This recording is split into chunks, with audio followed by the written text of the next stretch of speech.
there, Booksy, welcome back to my channel and welcome to the next in the series called A Closer Book. This is where I tell you about 3 of my recent reads. We're now up to book 16, 17, and 19 in my 2019 reading. These are books that I read at the beginning of February. And I've been doing single book reviews as well as these series where I do 3 book reviews together. So the books that correspond to the numbers that I skip out here have their own individual reviews. Either they are already published or they're coming. I wish my videos were in order, but sometimes they're not. I hope you don't mind. Book 16 was Golden Child by Claire Adam. This book is set in Trinidad and it's a very profound statement about family and the value that parents put on children based on favoritism, but also based on their anticipated expectation of what the children will mean to the family. In this book, we have many representations of family, but the nuclear family at the center is a mother, father, and their twin sons, Peter and Paul. Immediately with this naming system, we have the expectation of twins, favorites, and the biblical connotations, what these names are supposed to mean for these characters. Peter and Paul, while they're identical in their appearance, are very different in how they relate to the world and of course how the world treats them. And so the question that's being asked in this one is, what is the value that's put on a child and how much is a parent or how much is the family willing to sacrifice for one or the other child based on how much they expect that child to be worth to them? So in this one, Peter and Paul, and I won't tell you which one is which because I'd like for you to read the book yourself. One of the boys is academically gifted while the other one struggles to keep up. At some point, one of the boys, and again, I won't tell you which one, goes missing. And there's a lot of discussion about what the family wants to give up to have him return to them and what they're willing to sacrifice if not. And while this has a biblical connotation, of course, because of the idea of sacrificing a son or not, or putting everything that you have onto your children because you value a child so much. While those questions are being asked, it also explores the rich history of the Caribbean, not necessarily the distant past, but the current and previous generation, and what it meant for family to have hopes and dreams for their child and what it's like to succeed. This plot could have gone in lots of different directions, and I really admire the way the author took this plot and ran with it. There were moments where she did things that I wouldn't have expected, but also places where she did a lot of things that were familiar to me. The rich atmosphere that she creates in this book. The novelist is from Trinidad. She was born in Trinidad, raised in Trinidad. She now lives in England. But what she remembers and what she paints in this story could just have been her experience in Jamaica.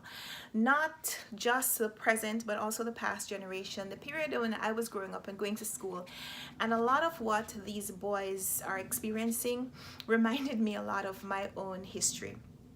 And that's where it stopped, because where she went with the imagination of this story was unexpected. So there's a lot that we get from this story, the biblical connotations, the biblical references of naming and the expectation that that's set up, but also the comparison between how family members treat each other and what they're willing to sacrifice or what they're willing to sacrifice for. The fact that in a family, most people have the same natural environment. When one makes different choices and goes on to become successful, what do the other family members feel like that person owes them? And how much are they willing to give up or how much are they willing to sacrifice to get what they think is owed? There's a lot that this author asked in this story, and the twists and turns of this novel went someplace that I wasn't expecting it to, but I loved every moment. The end of this book was really emotional. I didn't expect it to end the way it did, but I absolutely love this book. I thought the writing was deliberate and subtle. The story was very atmospheric, and the characterization and the personification was very well done. I felt like the author ushered me back into a past that I didn't even know that I was nostalgic for until I started reading about the schoolboy experiences in this book. Then after I felt like I had identified with both the scholarly gifted and academically challenged boys, then I was happy that I was not in this story, that I was not experiencing what these characters were feeling, because there was so much drama, there was so much trauma, there was so much tragedy, there was so much loss. Death became a character in this book, and while I absolutely loved it, there were some critiques. Of course, I could always find things to critique, but the more I felt like there were criticisms, the more I felt like it was deliberate. And so I gave this book a 5-star rating. I would recommend it. I hope that more people will pick this one up. I got this copy from the publishers to review, but I also requested my own copy from Book of the Month Club because there was so much hype about this book, and I wanted to read it, and I was glad that I did, and I hope that you read it as well. I'm usually excited to find new books that were set in the Caribbean, and quite often I am a little underwhelmed by reading them. Thankfully, this was not that experience, so 5-star rating for me, highly recommended to you. And next I read Jonah's Gourd by Zora Neale Hurston. This one is fiction, except that it's based on the real life story of her father. She starts with her father's early childhood and youth, and his migration from where he was born to where she was born in Florida. And the story of Zora's own life is very interesting because Zora Neale Hurston was a very significant writer during the Harlem Renaissance period. And I'm not sure if it's because she was a woman, but while she was counterparts with people like James Baldwin and Langston Hughes, she didn't achieve the success in her writing while she was alive. In fact, there's a period where Zora Neale Hurston almost disappears from the scene and appears much later, poor and dying in a poorhouse.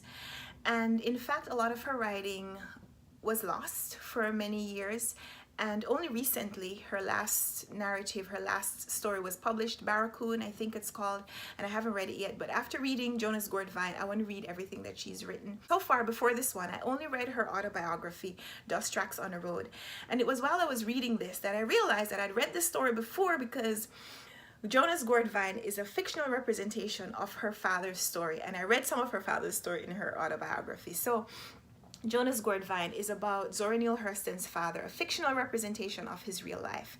Her father's name is John, and in the beginning of the novel, he's known as John Buddy. He's living with his mother named Amy and his stepfather named Ned. They're both former slaves, and his mother, well, he doesn't know who his father is, but it's obvious that he is mixed. He's a lot lighter skinned than everyone else in his family. And so while Amy had John before, father unknown, Amy and Ned have had several children since then.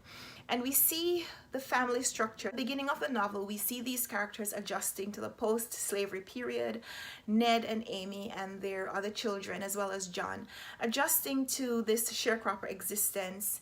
And while they have some freedoms, there are also a lot of restrictions, and they're also carrying a lot of the vestiges of that past life. And so Ned controls his family, just like he learned from the master. So Ned carries with him the idea that violence is the way for him to exert his control and his leadership over his family. So there are a lot of violent moments and abusive situations in the first part of the novel, especially as we see the relationship between Amy and Ned, and how Ned relates to his children and to John, and how he uses his brute force really to keep the family members under control. So then we see John leaving home and leaving that existence behind him, or at least we think he does. He meets Lucy, who's the woman who he'll eventually marry and have children with. One of those children, Zora Neale Hurston. And Lucy herself has to turn her back on her family to marry John because they're not approving of who he is. But there's a lot about their relationship that is positive, and because of who they are and who they push each other to be, they become very successful. John begins a career as a preacher, and he also has a political career. He becomes the mayor for their town, and a lot of that is admirable because of the time that they're living in. I'm going to put this down because the glare. And it's interesting to see how, while everyone, not just the readers, everyone in their community, everyone in their life can appreciate who Lucy is, and yet John doesn't seem to be able to really give her the accolades that she deserves. And so while he seemed to have left behind him the vestiges of slavery, the abuse and the violence, every time he seems to be pressured, he returns, he regresses to that previous persona. And so there's a lot about this book that is very emotional and very conflicted to read, because John, while he is a character that you want to champion for, while John seems to be deserving of our understanding and our empathy, it's also difficult to really like him just because of the things that he does, even while we feel like we can talk to him and say, John, why are you doing that? And so Zora, being his daughter, I feel like she was a little conflicted in writing this. She tries to paint him as a real person, as a complex character, trying to do the right thing, but always turning back at some point. And I think that's why the novel has the title that it does. Jonah's Gourd Vine, of course, is based on the biblical story of Jonah, who Jonah the prophet, God sent him to one place. He was stubborn, he refused, and he felt like he deserved things. He felt like he shouldn't give the things that God wanted him to give to other people, because then what would happen to him? And there's a lot in this story that represents that title, and it was beautiful. It was a beautiful read. I did a buddy read of this one with Sean the Book Maniac and Doris from Aldi Books, and I absolutely loved it. I rated this one 4 stars just because there's a lot about the dialect that caused it to be a really slow read. Even though it was very interesting and very profound, the way Zora Neale Hurston almost forced you as the reader to slow down and appreciate the writing, it also made the book a lot more grounded, a lot more representative of the time and culture. Just reading what she wrote, and a lot of the writing, the dialect is very poetic, and so it's a book that almost begs to be read aloud. Another thing that I really enjoyed about the book was Zora Neale Hurston's deliberateness. There were things that she wrote and there were things that she omitted, and all of those were intentional, I feel. One example is the fact that John Buddy is colored. It's obvious that his father is a white man because his mother is black, his stepfather is black. He was born before his mother and stepfather got together. And his mother lived on a plantation, of course, owned by a white owner. And so the expectation is that the white plantation owner is John Buddy's father, his biological father. And yet that's never shared. She never says or does anything in the book to confirm it. But we all feel like we can intuit that based on how this man treats John Buddy. In fact, when he leaves home, his mother sends him to go look for that man because she says he'll be kind to you. But she never says that's your father. He'll be kind to you because he's your dad. Of course, the culture in that time meant that everyone knew who the fathers were, the white fathers for these colored children, but it was probably taboo to ever say it out loud. And so I admired the fact that Zora talked around it and gave us enough information for us to work that out on our own, but never actually confirmed it. And that, like many other examples, made the book that much more representative of the culture that she was writing about. So I gave this one 4 stars. I didn't really find a lot that I didn't like about the book, but I didn't feel like it was as strong as other things that I have read from her. Or why did I not give this book 5 stars? I didn't feel like it was a 5-star book, but it was a very strong 4. And it's one that I would recommend that you read. I'm going to recommend all the books in this video. Spoiler alert. And so, yeah, Jonah's Gourd Vine by Zora Neale Hurston. I'm looking forward to reading everything else that she has written. Barracoon is going to be on my TBR for some time later. And the next book that I read, well, the next book after that has its own video. So book number 19 is Ayiti by Roxane Gay. This is a short story collection, although in the middle there are a few entries that feel a little bit like essays. But in any case, Roxane Gay is the daughter of Haitian immigrants, and so she has a Haitian background. And in this one, she explores the story of the Haitian immigrant from lots of different perspectives. The first story in this one is about a young boy who, it says, Gerard spends his days thinking about the many reasons he hates America. That include but are not limited to the people, the weather, especially the cold, and having to drive everywhere and having to go to school every day. He's 14. He hates lots of things. That's the first paragraph and the first story in this book. A book about people who risk their lives every day to leave their country and come to America. And that was the first story. And the final story is about a couple leaving to get one of those boats to leave Haiti and come to America. And so Roxane Gay takes the story of the Haitian immigrant through a lot of different twists and turns, going full circle. She shows the differences and similarities between a character who has already left Haiti and is struggling to fit in this new culture and is probably regretting that he's here, but probably also not old enough to understand the opportunity that has been given to him. And then showing the flip side of that experience, the person who is now ready to risk everything to try to get the opportunity that someone else would pretty much just poo-poo over. So there was a lot in this. She really went through the contradictions. As a matter of fact, on page 118, I think it was, I marked it. She says, "My parents were born in Haiti, the first free black nation in the world.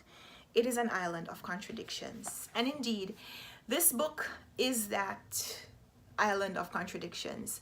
The red and green on the cover, I think, are representative of the duality of experiences, the intense patriotism and pride and love for a country that you're from. Haitian people are usually very proud and stand at the ready to let you know that their history is very rich and that Haiti was the country where slavery was first abolished because their people, their forefathers, were the first to have a rebellion and overthrow the system of enslavement. But on the flip side of that, because of course there must be a contradiction, Haiti is also the country that is known as the poorest country in the Western Hemisphere. And in fact, there's an entry in here where she writes to the country of Nicaragua that seems to have usurped that title from Haiti and has now become the poorest country in this part of the world. And she says, oh man, there's a lot in this book. She says, "Don't worry, it's our title. We'll probably soon take it back." That's on page 124. She says, "El deshonor siempre ha sido nuestro." The dishonor has always been ours. It's profound, it's pregnant, it's meaningful. Yes, there's a lot in this book.